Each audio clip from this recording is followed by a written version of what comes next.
Ito, ang latest weather update. Alamin ang pinakasariwang ulat panahon ngayon dito sa Information TV Educational Channel. Sa satellite imagery po natin, meron tayong dalawang weather system. Unahin na po natin ang Intertropical Convergence Zone or ang ITCZ.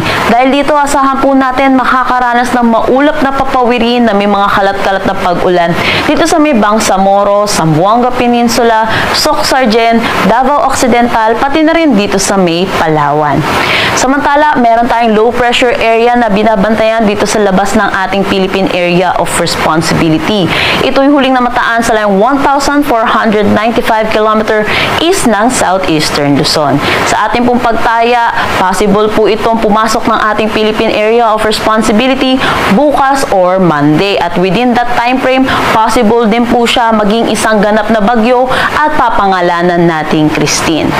Ayon din po sa ating pagtaya, yung ating forecast track po sa magiging bagyo po natin, ito po ay magla-landfall po any part po dito sa may Luzon. Kaya asahan po natin next week makakaranas ang Luzon, kabuuan ng Visayas at ilang parte ng Mindanao ng mga pag-ulan dahil sa paglapit po nitong bagyong ating paparating.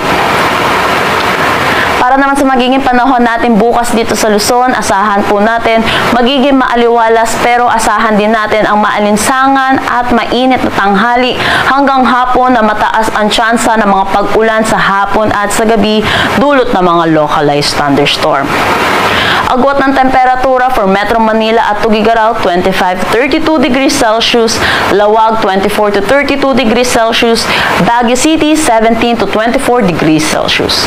For Tagaytay, asahan natin ang 23 to 31 degrees Celsius at Legazpi 26 to 33 degrees Celsius. Para naman dito sa may Palawan, Zamboanga Peninsula at Bangsamoro, bukas patuloy po sila makakaranas pa rin ng mga pag-ulan dulot po ng itong Intertropical Convergence Zone or ng ITCZ.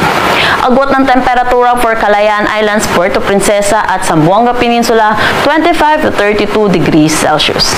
Para naman dito sa nalalabing bahagi ng Visayas at Mindanao ay asahan po natin makakaranas naman po sila ng maaliwalas na panahon.